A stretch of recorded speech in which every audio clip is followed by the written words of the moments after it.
welcome to the Great Detectives of Old Time Radio. From Boise, Idaho, this is your host, Adam Graham. If you have a comment, email it to me, box13@greatdetectives.net. Follow us on Twitter at Radio Detectives and become one of our friends on Facebook, facebook.com/Radio Detectives. Before we get started, I do want to encourage you to check out our store.greatdetectives.net, where you can pick up all of my books, ebooks, and audiobooks. Also, over at greatdetectives.net this weekend, be sure and check out my review of The Saints Set 1. And you can get all of my commentaries automatically delivered to your Kindle, and you can try that service out free for 2 weeks in the Kindle store. Well, now it's time for today's episode of Dragnet. The original air date, August the 16th, 1951. And the title is The Big Winchester. The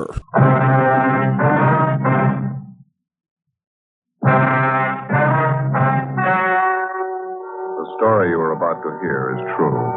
Only the names have been changed to protect the innocent.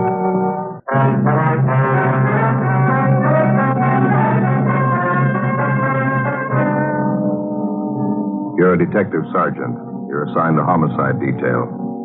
An elderly man is found dead in the living room of his home. There's a single bullet hole in his chest. On the surface, it appears the man took his own life, but the evidence points to the opposite. Your job? Investigate.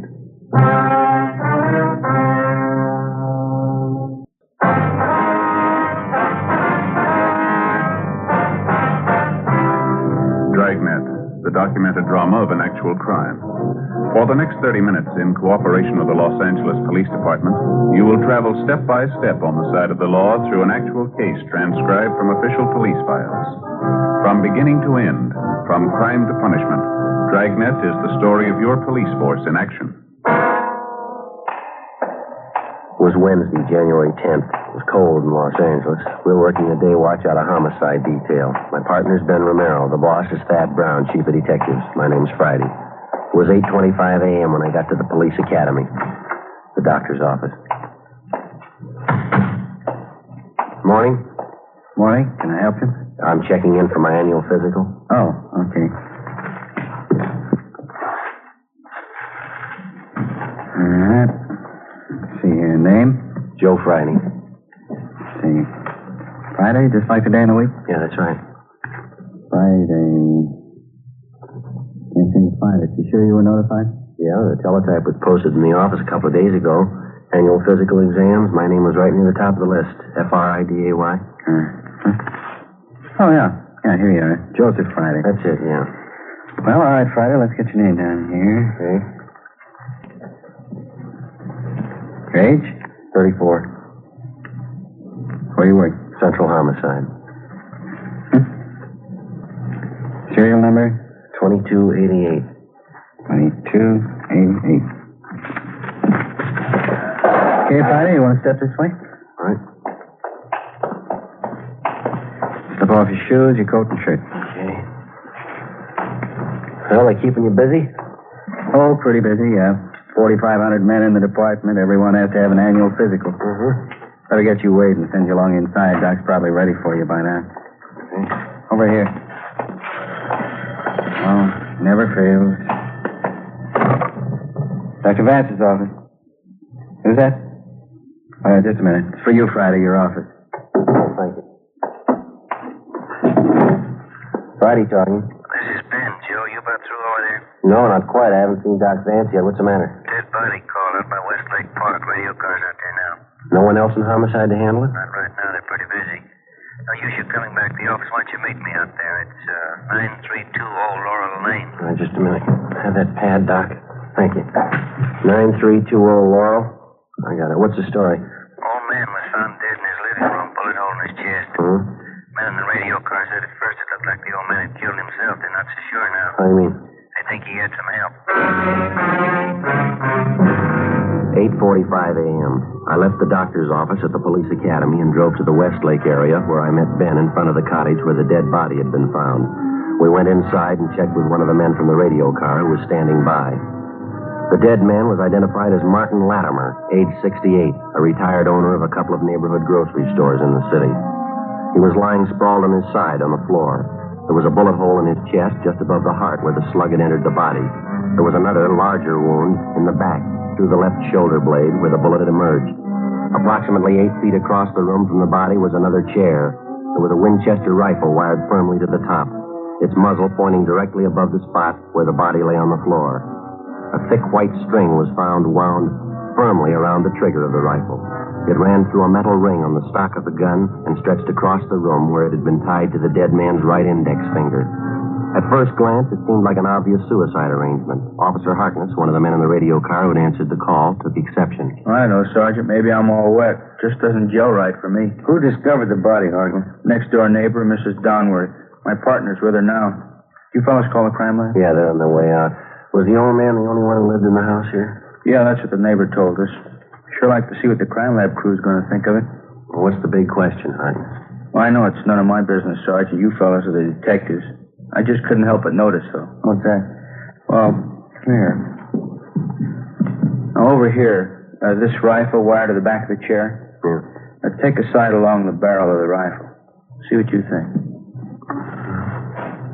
Right through the sight, huh? Mm-hmm. Pointed right above the armchair over there, isn't it? It's in a straight line with the body. Well, how much fits? The old man pulled the string tied to his index finger, and it set off the trigger. Took the slug through the chest, anyway. Yeah, that's what I figured. Now, here, take a look at the wall directly behind the old man. Yeah? The slug went clean through the body, we know that. Through the chest above the heart, then out through the shoulder blade. I see what you mean. Oh, here, now, take a look at this wall here. Got a mark on it. Yeah. One thing, sure, if the old man was shot in that position, the slug had to come this way. Well? Pass through his body right about this height here. Uh-huh. We ought to find the bullet hole in this wall. Right around here. Yeah, it ought to be. Not a trace of a slug there. Not much chance it could have been deflected, do you think? Well, that's what I thought. It's a 30-30 Winchester, enough power to go through a couple of plaster walls. Well, we know the slug went through the body. It's got to be somewhere in one of these 4 walls. Take a look over here and see what you think. All right. Down here near the corner of the wall. Where? Well, right here. Yeah, it looks like it. Ben? Well, something's out of kilter. The rifle never could have thrown the slug this far down on the wall. Not the way it's wired to the chair there. And besides that, it's way out of line. At least 4 feet the way I figured here. Well, I know it's none of my business, Sergeant. I couldn't help but notice it, though. You want me to stand by outside? Yeah, okay, if you will. Would you mind checking with your partner? See if we can have that neighbor lady brought over for questioning, would you? Right, I'll check with him now. Thank you. Sure. I'm going to take another look at that rifle. Well, it sure doesn't add up too well, does it? Even if the old man jerked the gun when he pulled the trigger with that string arrangement, the slug couldn't have passed through his chest, out his back, and then hit the wall where it did. Well, stand just behind the body, will you, Joe? See if it's possible to line it up. All right, what about here? Look about it to you? Yeah, that's good. Let me see here. No, not a chance, Joe. It's way out of line. That's the gun that killed him. The old man didn't pull the trigger. Not from there, anyway. Well, there's one other chance. Yeah? Somebody pulled it for him. Lieutenant Lee Jones arrived with his crime lab crew and went to work. We put in a call to the coroner's office, and then the dead man's neighbor, Mrs. Elsie Donworth, was brought over for questioning. She was a chubby, matronly lady, about 45. She told us she'd been a neighbor to the aging Martin Latimer for more than 10 years. I take it you knew Mr. Latimer pretty well, ma'am. Yeah, I suppose. Didn't have any relatives, poor man. All alone. He was in the grocery business for years. He made some nice money, I guess. Retired about 8 years ago, sold both his stores. Had an income from a mortgage on one of them.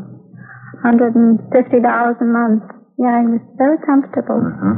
Wasn't a penny pincher at all, but he was thrifty. It's just the same way with my husband, Claude.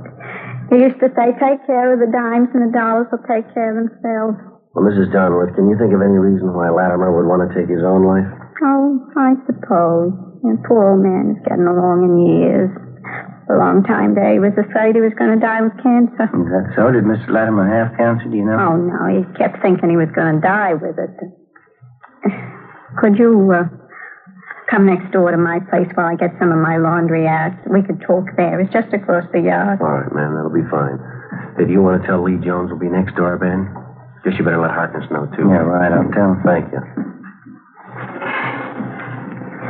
About that cancer business, officer, Mr. Latimer was always talking about it. Yes, ma'am. He finally went to a doctor about it. That was last week only. He came back and he told me the doctor said for him not to be so silly about it.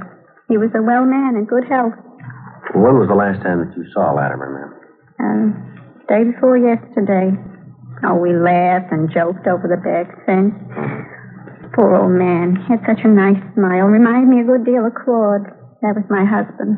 Well, I'd like to have your honest opinion, Miss Donworth. Do you think Mr. Latimer killed himself? Well, I suppose that rifle in there, that terrible contraption. Joe, I wonder if I could talk to you a minute. Yeah, okay. Would you like to go on ahead over next door, ma'am? We'll be right with you. All right, officer. Thank you very much. We'll be right there, ma'am. Yeah. Crime lab crew's having a field day. They say if the old man shot himself with that rig, it ought to make Ripley's call him. They find anything definite? Dusted the rifle for fingerprints. Didn't find a warrant. How about that? Yeah. It makes less sense than that slug buried in the corner of the wall, doesn't it? Sure does. Checked the desk in the living room, found some correspondence Latimer was having with some woman through a Lonely Hearts Club. Yeah? Did you find any reason why he'd want to die? Pretty good reason why he'd want to live. Huh? Found a photograph. Beautiful girl. Looked to be about 24 or 5. What about it? She was going to marry him. The crime lab crew continued their routine investigation of Martin Latimer's cottage. They removed a .30-30 slug from the corner of one wall. Ben and I went next door to question the neighbor, Mrs. Donworth. There didn't seem to be any common ground at all between the evidence in the house and the information that she had to offer. As we continued questioning her, Mrs. Donworth remembered that a month before, Latimer had told her that something might happen to him and he wanted to make out a will. He asked if she would witness the will. A few days later, Latimer's lawyer came to the house and Mrs. Donworth witnessed the signing. At that time, she said Latimer made the remark, "I don't feel like going on much longer anyway. If death means arrest, I think I deserve one." Mrs. Donworth kept busy with the laundry while we interviewed her. Could you let me get by to the manual, officer? I have to get some of this ironing done. Yes, ma'am, I'm sorry. I'm afraid there's one thing I don't remember you telling us, ma'am. Did you hear anything out of the ordinary going on next door, or this morning or last night? No, nothing I noticed anyway. Officer, did you see that knob on the washer, the one on the left? Oh, you mean this over here? Yeah, just lift it up and turn it around to off, please. It says off right there in the dial. Yes, ma'am, I see. There you are. Yeah, thanks. No, there was nothing I heard from next door to remark about. Of course, it's so noisy around here that time of morning, you can't even hear yourself think anyway. How's that, ma'am? Trucks passing by up and down. Every morning. They're not small trucks either. They start in at 6 a.m. and they rattle past for 2-3 hours, please. The first good explanation we've had on this thing. Could you give us the names of some of the other people on the street who knew Mr. Latimer pretty well, Mrs. Donworth? Yeah, I suppose. I don't think any of them knew the poor old man as well as I did. Most of them are younger folks, parties and things. When you get up around 65 or past it, like Mr. Latimer, parties don't mean so much anymore. Yes, ma'am, I understand. Yeah. Just a nice, quiet home with a good heating system. Good books on the shelf. Good man around the house. Is that all you can ask for? Yes, ma'am. Well, thank you very much. We'll leave our card here in case you want to contact us for any reason. All right, officer. There's one more thing, Mrs. Donworth. We understand Latimer was corresponding with several women through a Lonely Hearts Club. Did he ever mention that to you? No, he never did. I found out from the mailman. He's a regular gossip. Uh-huh. And Latimer never mentioned any of the women that he corresponded with. Is that right? I pretended I didn't even know about it. He never brought it up. Don't understand why he'd want to meet a lady that way. All most of them are looking for is a man with money so they can quit work and lay around the house. Well, thanks again, Mrs. Donworth. It's been very helpful. Yeah. Poor old man. I wonder what made him write letters after silly women. Little good they'd have done him. He wrote letters all over the country. Mm-hmm. Getting tired of working myself. Could have saved the postage, too. Beg your pardon? I was right next door. Would have married him in a minute. We left Mrs. Donworth's house a few minutes past noon, and we went back next door to Latimer's cottage. The crime lab crew had finished their investigation, and the deputy coroner arrived. He took the body downtown for autopsy. We talked over the crime lab findings with Lieutenant Lee Jones, and he felt the same way that Ben and I did. The theory that Latimer had shot himself to death was possible in many respects, but it was far from plausible. We checked through Latimer's correspondence with the women that he'd contacted by mail through the Lonely Hearts Club. Especially the young girl he obviously intended to marry, judging from his letters to her. Her picture showed her to be a brunette, dark eyes, young, and very attractive. The inscription at the bottom read, "With love, Catherine." There was no return address on either the photo or the letter. Ben called to check with the Lonely Hearts Club. Yes, ma'am. No, that's all right. We'll probably be dropping down to talk to you. Yes, Bud. What'd they say? Might be it, Joe. Club secretary says they've been having trouble with somebody who signs a picture just like this one. Was Love Catherine. Uh-huh. I described the picture, and the secretary says it's the same girl. What's the angle? The girl doesn't belong to the club, but somehow she got a list of the members and their addresses. She writes to them, usually old men, gets them set for marriage, and they send for her. Huh? Her letters come from the east, from different cities. She writes and asks for a train fare out here. The men send her the money for clothes and train fare, and that's the last of it. She's gone. Oh, it adds up all right. Now, this one letter here. This one. I hate to ask you, dear, but if you could send me the traveling money and just a little extra for some clothes, I will take the first train and be with you in a week to become your wife, awaiting that precious moment and so on. Kind of pours it on thick. What's the date on this? Let's see. December 30th. It's 12 days ago. What do you think? That's possible. She could have showed up, tried to grab all the old man's money she could find. Maybe he caught her at it. She killed him, rigged up this phony setup to make it look like Latimer shot himself. Huh? Can hold more water if we could find out she really came here. Maybe we better start ringing a few doorbells. The other neighbors might come up with something. What do you say? Let me see that girl's picture again, will you? Yeah, here you go. No photographer's name. Now, look in the back here, Ben. Yeah? No, down here in the corner. Right in the corner of the picture mounting. Oh, yeah. XXX6Y3. Must be some kind of manufacturer's marking. Photography supply. Guess it stands for the type of paper, huh? You know anything about the photo business? No, I don't. Neither do I. Let's find somebody who does, huh? Before we drove back to the office, Ben and I covered the rest of the neighborhood and talked to everybody who knew the dead man, Martin Latimer, even remotely. They told us nothing that we didn't already know. There'd been no strangers seen visiting the old man. No one had noticed anything out of the ordinary in Latimer's daily routine. 3 o'clock that afternoon, we checked with the police photo lab. They told us that the symbols stamped on the cardboard frame of the photograph signed Catherine were symbols used by a photo supply company up in San Francisco. We went back to the office and got in touch with the San Francisco firm. We were told that the symbols indicated the style and the size of photographic mounting, and further, that this particular type of mounting was distributed only throughout 7 western states. They gave us a list of 18 photo studios in Los Angeles who kept that particular mount in stock. It was a long chance, but we started checking them out. Meantime, we'd run the girl through R&I and gotten out an APB, seeking information on her. 3 days later, Ben and I had checked out 10 of the 18 photo studios on our list. The 11th was the M&Y Family Portraits on Melrose. Yes, sir. Can I help you? Police officers, would you mind taking a look at this photograph here, please? Let's see. Would you like an enlargement? Got a special price on enlargements this week? No, sir. We'd just like to know if you can identify this girl, that's all. Oh. Well, do you recognize her at all, sir? I know her. Sure you wouldn't like an enlargement?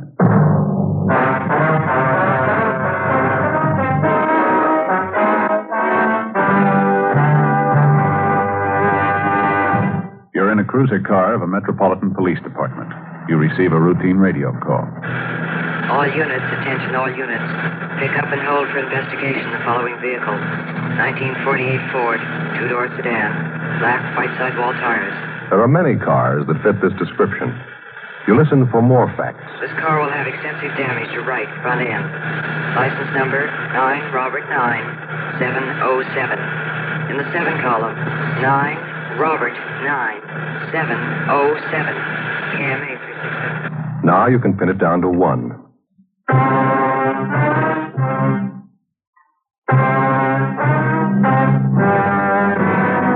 Saturday, January 13th, 1:35 p.m. We showed the photograph of the girl to the proprietor of the photo studio on Melrose Avenue, and he identified her as one of his customers. He told us her name was Doris Chambers. She was 22 years old and a postgraduate student in chemistry at the university. She came from a fairly well-to-do family, and her father was the president of a local neighborhood bank. She didn't even come close to the type of girl that we were looking for. We got the address from the photographer, drove out to the home, and interviewed the Chambers girl. She gave a younger appearance than she did in her picture. She couldn't recognize the handwriting on the photo, nor did she understand the inscription with Love, Catherine. After questioning her, it became apparent that she knew nothing at all about 68-year-old Martin Latimer. I wonder if you'd mind taking another look at the handwriting on the picture, miss. Familiar at all? No, I couldn't be sure either way. Seems like I've seen it, though. Well, when did you say you had this picture made, miss? About a year ago at graduation. My mother had extra copies made up. She liked it. I didn't care for it much. Could you tell us how many people have prints of this picture? Mama had 24 copies made up. She took 12 and I took 12. She sent them to relatives, friends of ours. Kept a few. What'd you do with yours? Sent them to friends, girls at school, a few of my boyfriends. Can you remember if you autographed any of them? Yeah, some of them. The ones for my girlfriends. Others I gave out plain. Well, can you try and think who you gave those to, miss, the unsigned pictures? One went to Carl, I know that. And Ray, and Fred and Don, and Warren. I think that's it. Wonder if we could have their full names and addresses, please. Yes, all right. I don't know what I'm saving all this junk for. Old letters. Could I see that picture, please? Yeah, here you are. Look, it's the same writing. I thought I'd seen it before. Huh? This old letter from Warren. See the writing? Doesn't it look the same to you? Looks close, Joe. Yeah, we'll have Don Meyer on handwriting check it over. Where's this Warren, Miss Chambers? Warren White. Here's his address right here. Yeah, I'll copy it, Joe. Fine. Warren and I went to college together. We were engaged to be married for a while, then I broke it off. I see. Warren's a serious boy. He was very thorough. Perfectionist. You know, Sergeant? Never does things halfway. That's so? Never known Warren to do anything in his life halfway, not once. Well, he's going to have a perfect record if that handwriting matches. What can they do to him? I don't know, but they won't do it halfway. 2:55 p.m. We left the home of Doris Chambers and drove down Beverly Boulevard to 743 North Clairwood Avenue, an apartment house where the suspect was supposed to be living. We talked to the manager, and he told us that Warren White had moved without giving notice 3 days before, on January 10th, the same day 68-year-old Martin Latimer was found dead in his home. We got on the phone, talked to Doris Chambers again, and she gave us a lead on Warren White's married sister. 7:30 p.m., we met with the sister of the murder suspect, and she told us that her brother Warren had phoned that morning and asked for an emergency loan of $200, which she didn't have to give him. The sister gave us White's new address, and we checked it out. It was one of those run-down, futuristic-style apartment houses built in the mid-30s. It was on a narrow road high above Sunset Boulevard overlooking most of Hollywood. White wasn't in, and the manager said he wasn't expected back till early the next morning. We had the manager let us in White's apartment. We waited. Midnight. 1 a.m. No sign of the suspect. No denying it. It's sure a beautiful view from here. It's the best in town. Be nice for single fellows up here, wouldn't it? Wouldn't work with a family, though. Well, how about you, Joe? Why don't you get your mother looking around up here? It'd be a beautiful place for the two of you. No, I don't think Ma'd ever leave the house. She's been there for 40 years. I guess she'll stay there till she dies. Would be nice up here, though, wouldn't it? What a view, huh? Well, why don't you try talking her into it? You got nothing to lose. Yeah, I might do that. Why don't you slide up one of the windows? It's getting a little stuffy in here. Yeah.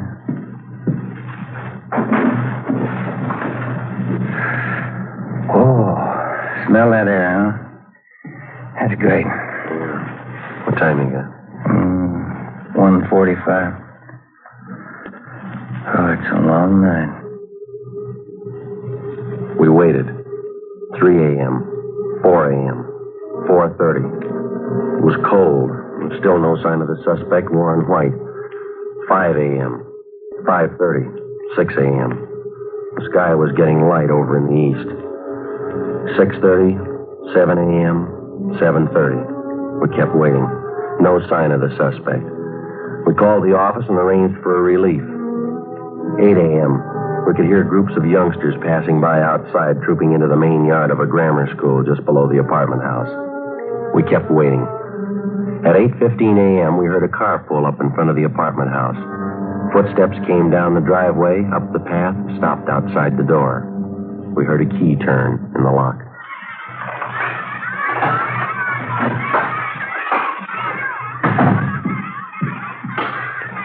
What is this? What do you want? You Warren White? Yes. Police officer's got some questions we'd like to ask you. It's all right, officers.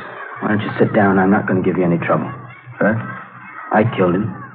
Maybe I'll never know why, but I killed him. You want to tell us about it? You must have had a reason for it, rigging it for a suicide. Do you have anything against him? I hardly even knew him. He used that picture of Doris to fool him. Made some good money doing it. I needed it. You willing to give us a statement about the whole thing? I haven't anything to hide, officer. The minute I killed him, I knew it was all over. Right there in that 1 minute. I knew you'd come and find me somehow. I didn't know when, but you'd come and find me.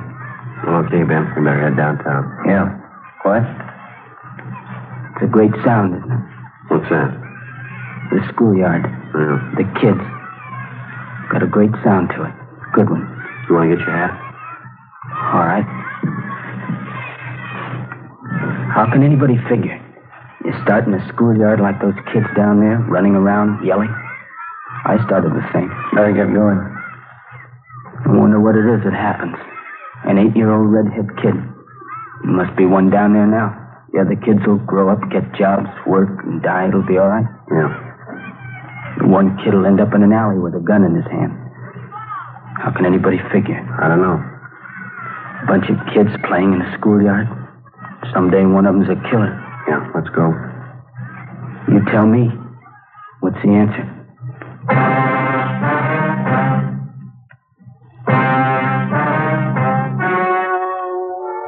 The story you have just heard was true.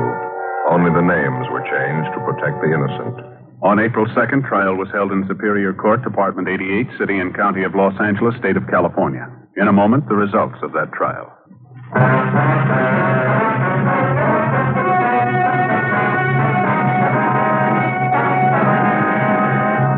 Warren Thomas White was tried and convicted of murder in the first degree. He received a sentence of life imprisonment. He is still serving his term in the state penitentiary, Folsom, California. Ladies and gentlemen, to build our strength against aggression, we've got to equip our armed forces with weapons of war and at the same time produce plenty of civilian goods so that we can keep prices down. Remember, the better we produce, the stronger we grow.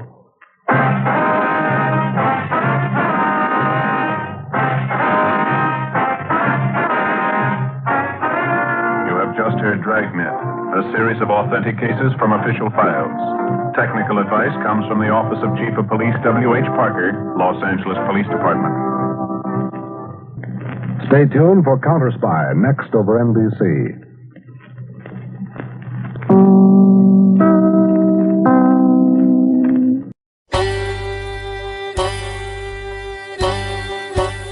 Hi, this is Andrew from OTRWesterns.com. I wanted to invite you to come take a look at our site. We stream live OTR Westerns 24 hours a day, 7 days a week, along with putting out podcasts of old-time radio westerns. Check us out at OTRWesterns.com. You're listening to The Great Detectives of Old Time Radio with Adam Graham. Now let's get back into the show.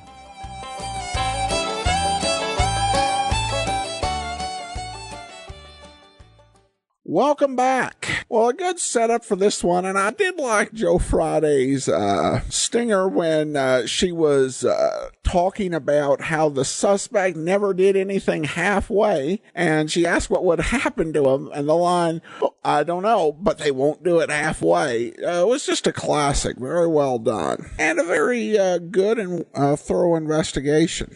All right. Well, I do want you to be sure and watch tomorrow because we have another episode of Michael Shane coming up. And then we get started with our listener support campaign on Monday. And we're going to have 3 great specials on Sunday during that campaign you won't want to miss. All right, well, that will actually do it for today. If you do have a comment, send it to me, box13 at greatdetectives.net. Follow us on Twitter at Radio Detectives and become